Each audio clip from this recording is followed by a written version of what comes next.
House lawmakers trying to get answers about drone sightings in the skies over New Jersey and Staten Island.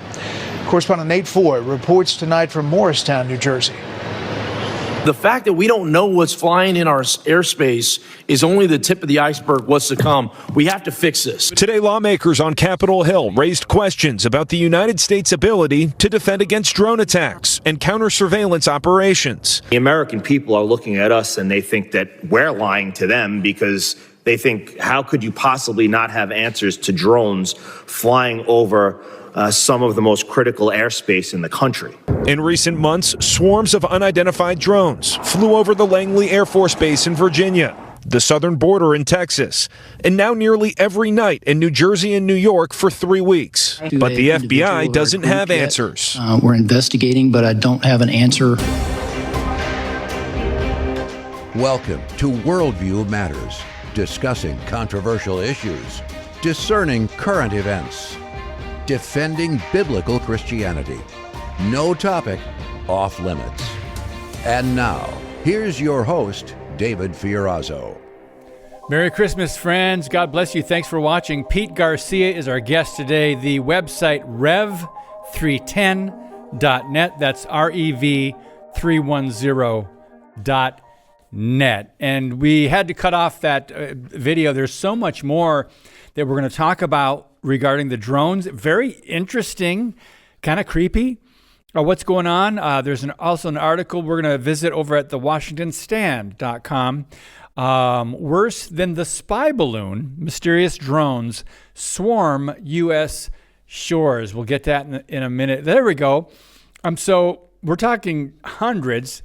We're talking about sightings. We're talking about representatives in our government.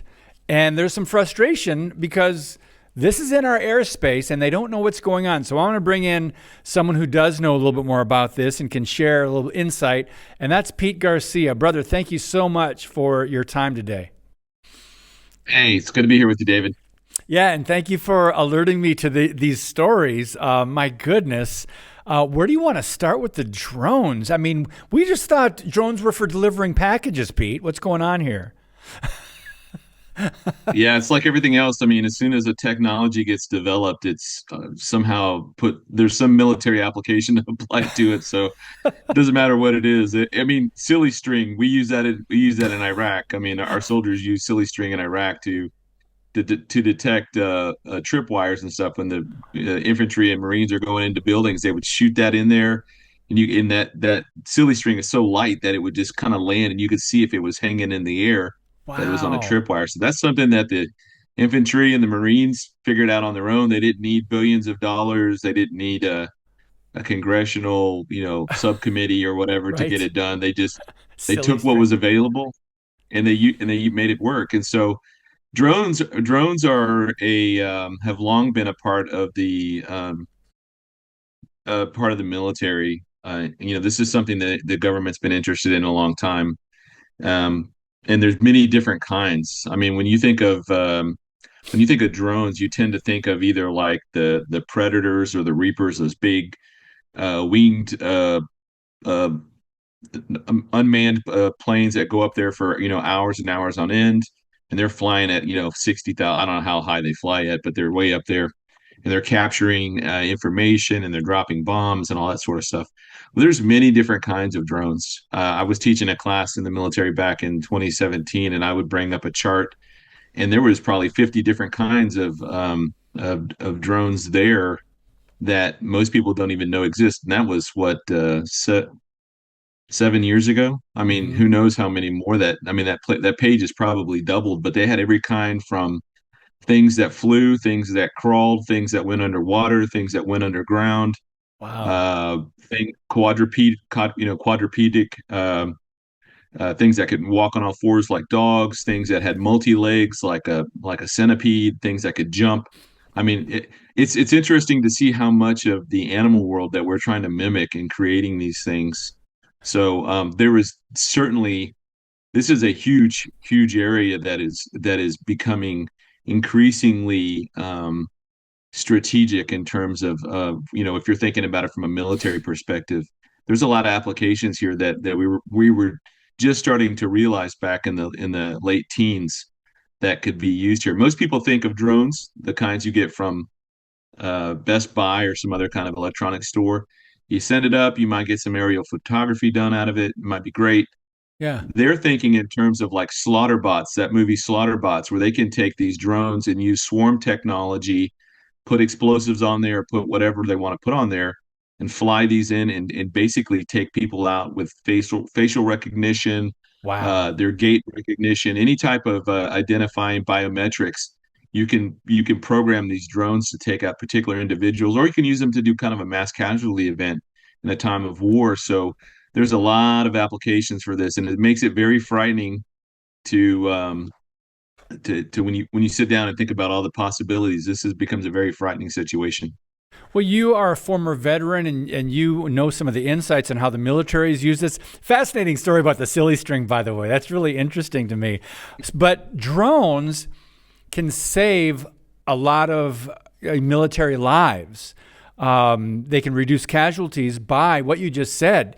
They can go in and they can have explosive devices. Tell us a little bit more about that, Pete, because that's something that's probably been in the works for a longer time than most Americans realize.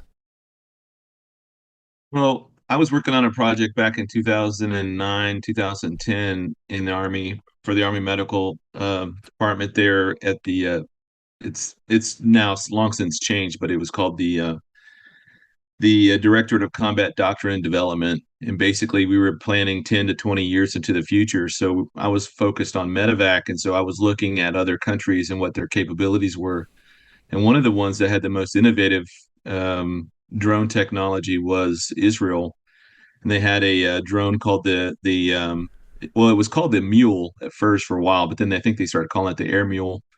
And basically, it was a medevac platform that could fly into a forest. It could fly into an alleyway. It could fly in. I mean, it was a pretty good size drone. It was about the size, a little longer than an average person, so probably about 6 foot, 5 feet long, somewhere in that neighborhood.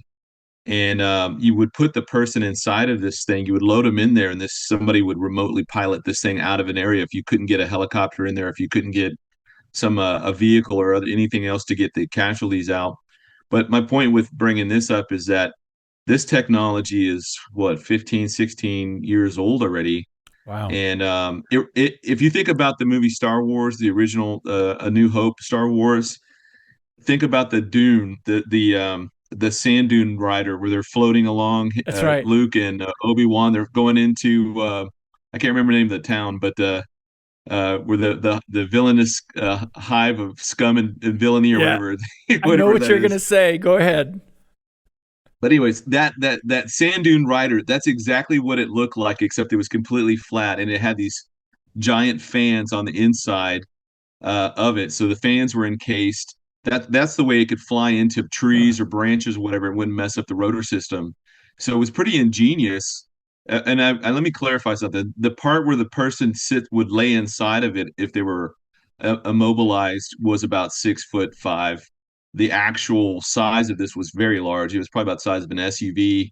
So when I heard the stories that were coming out of New Jersey and Nevada and other places, in places along the West Coast, where you had these large drones that were just hovering over certain parts of the city, it made me think about that. Yes, we have the technology to make a drone that large, even fly it remotely, or remotely pilot it, or if it's autonomous or whatever, if it's flying itself through some kind of AI programming.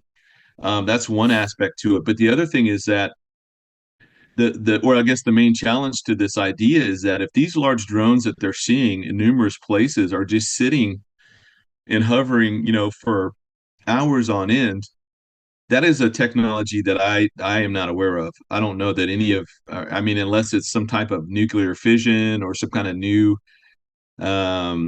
technology that we just aren't privy to yet. I mean, it's possible that it could be purely electronic. I don't think that it could be like a Tesla or something, but these things are sitting up there from like 8 o'clock at night to like 6 in the morning. I don't know any drone. Wow. I know a drone like a Reaper or a Predator can fly for long periods of time, but you're talking fixed wing planes that are flying on the air currents at altitude, and they can just stay up there for a long time and use very minimal fuel. Huh. But if you're talking about a large object that's the size of a car that's sitting there hovering in the air, that is very energy intensive, and it Yeah. would need some radical new form of technology that I haven't seen anywhere, to hold whatever that thing is in the air for hours on end without moving, or if it's pursued by like a another plane or a jet. I think one of the news clips I saw, a jet kind of was trying to fly after these things.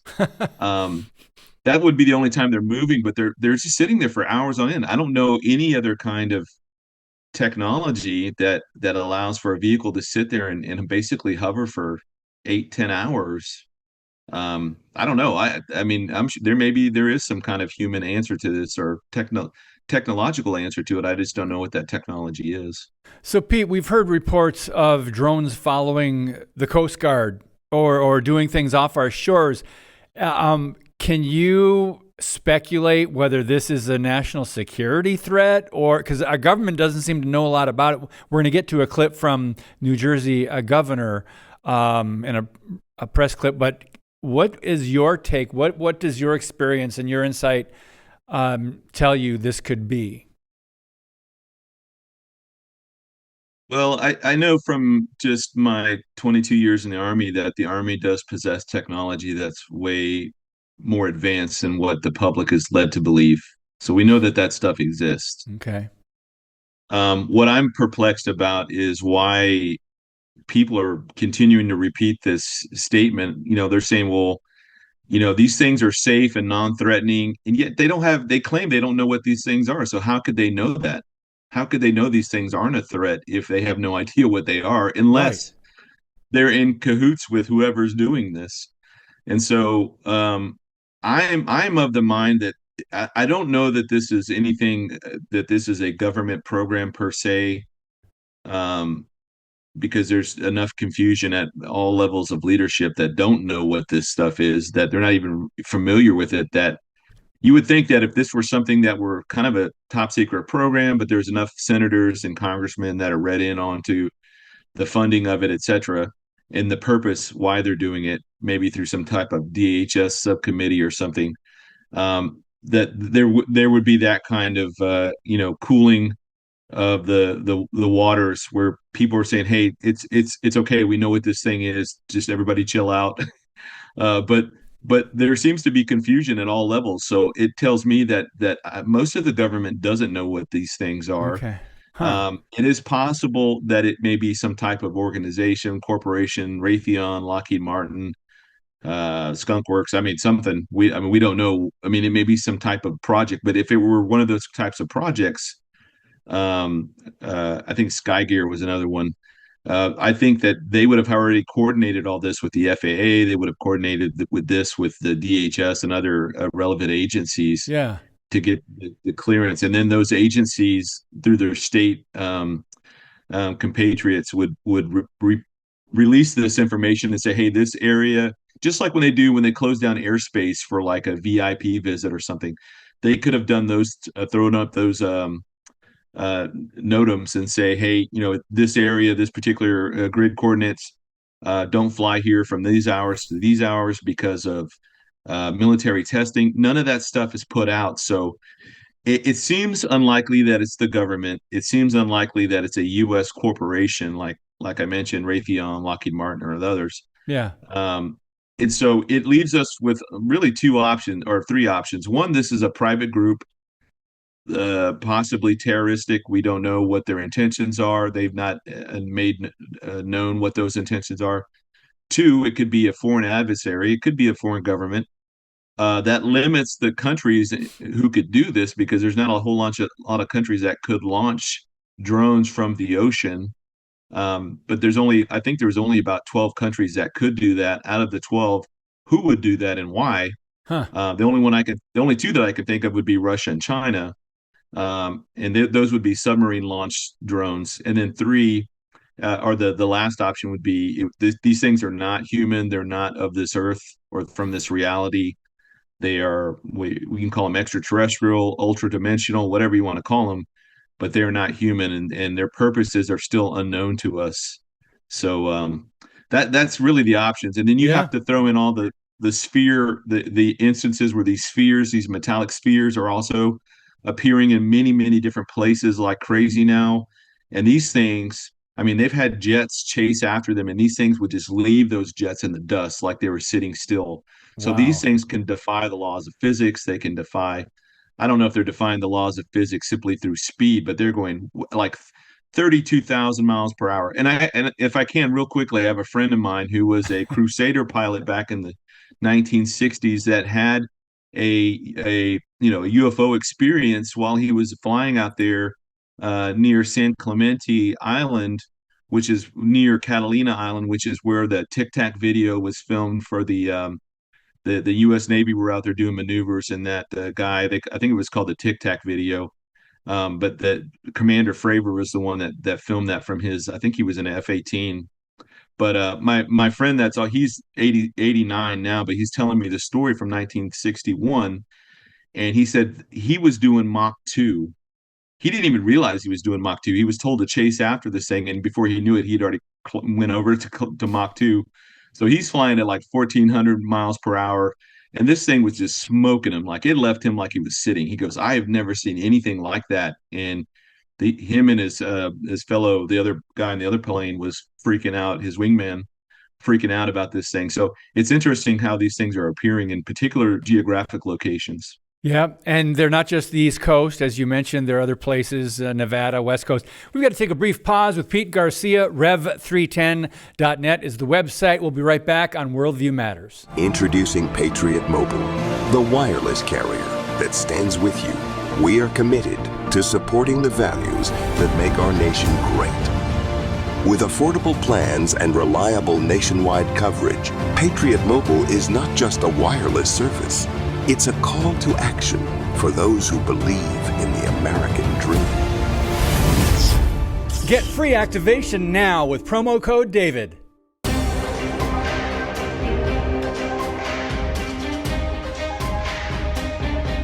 Hey friends, we're running our fall campaign going into Christmas here to raise support for the next 6 months of Worldview Matters. Your prayers keep us going. Thank you. Also, your financial donations. So the website is worldviewmatters.TV. If you're able to contribute a one-time gift of $200 or a recurring gift of $25 a month, we'd love to send you a commemorative rose gold pen set branded with Worldview Matters. I love these. They're high quality. And for first-time donors, as a thank you, we'd like to send you our mug. Worldview Matters. On this side, it says, keep speaking the truth about things that matter, my tagline. So again, tax-deductible gifts can be made at worldviewmatters.tv. Pete Garcia is our guest today, and how concerned should we be about the massive increase in drones and drone sightings? Well, Jeff, I want you to run the clip of the interview with the New Jersey's governor before we get back to Pete, and I'll let him respond to it. So go ahead and roll the clip. Drones in New Jersey, in Morris County. 20, I don't know how many mayors sent a letter to you this morning asking for a clarification. What can you tell us? What is going on, and why is it taking so long to come up with an explanation? Yeah, it's a good, I don't blame people for being frustrated. Let me say, most importantly, right up front, we see no evidence, and I say we, this includes Homeland Security, FBI, Secret Service, our state police, authorities at all levels of government. The most important point to say is we don't see any concern for public safety. That's number one. Number two, having said that, it's really frustrating that we don't have more answers as to where they're coming from and why they're doing what they're doing. We had last night 49 sightings. I think 20 of them were over 100. Now those include, I think I saw one mistaken a fixed-wing aircraft, a plane, a small Piper Cub, for instance, for a drone, or you saw one and that counts, and then I saw the same one and that counts. So we think these are overstated, but it's a non-zero number. I was on with the White House and Homeland Security leadership literally at the very top yesterday for pretty much all day. I'm hoping we'll get answers sooner than later. I would just ask folks to continue to let the FBI or their local law enforcement know when they see something, and we'll continue to do everything we can with our federal partners to get clearer answers. Why is it so hard to get answers? These are apparently as I understand it, very sophisticated. The minute you get eyes on them, they go dark.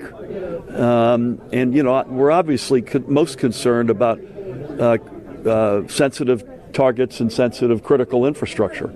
So, Pete Garcia, there's no public safety issue or national security concern, but they can't tell us why. What are your thoughts on that? I'm sure we would hear the same thing from other politicians, other representatives. What are your thoughts on that? It just doesn't add up. Something doesn't add up. Yeah, so that tells me that he knows something that the general public doesn't know. He's been read in on something that he's not privy to share.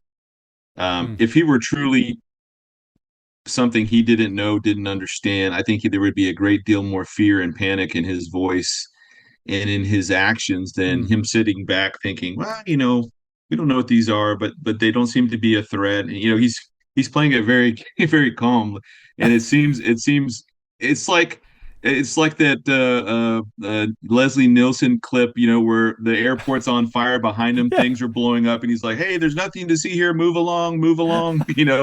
That's exactly what that governor is doing right then and there. He's gaslighting us and saying that there's nothing really there's these things. Well, they're hovering. I mean, they're not hurting anybody. They're just hovering. We just don't know what they are yet. Yeah, I'm sorry if that were truly a something he didn't know. I mean, there would be a great deal of panic and action in his voice to get things done, to figure these things out. So he knows something he's not telling us. Now, there's long been stories that the government has had secret dealings with alien entities going back to the 1947 Roswell incident. We know that in 1954, President Eisenhower signed the presidential executive order that basically began the processes for how we can classify information, the classification process, and that's still been in effect today. And I would say probably greatly abused over the last 70 plus 70 years or 7 decades that this has been in place. So it's been abused, and I think that they've been able to skirt around everything by calling it national security issue.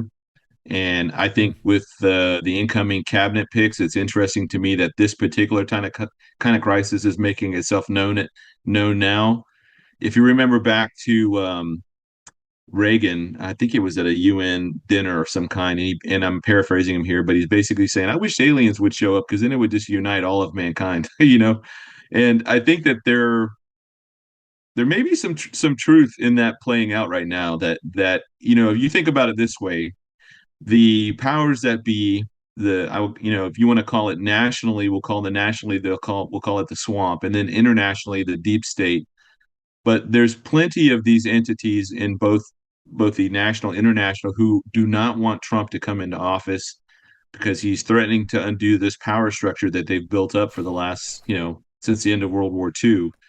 And I feel like the Democrats gave it their best shot to get him out. They tried lawfare, they tried impeachment, they tried, slandering him in the news. They tried everything that they could think of. Then the swamp got involved. They tried 2 different assassination attempts. That's why those things are so sketchy, and why we know more about the United Healthcare shooter than we know about the guy that took a shot at Trump and killed a guy at Trump's rally. And why the FBI were so quick to dispose of the body, like within days of that, within a day or 3 days, I think he was cremated. Wow. And no toxicology things have been released, and nobody's seen anything. The house has been completely wiped clean. Before any investigators got there, the guy has no social media presence. So the deep state their swamp gave it the best shot. And now I think the deep state's coming in, and they're going to try and find some way to either co-opt this incoming presidential administration, or to delay it, or to thwart it altogether. So, Pete, I mean, there's so much more we could have talked there. But I want friends to look at this article over at Washington Stand.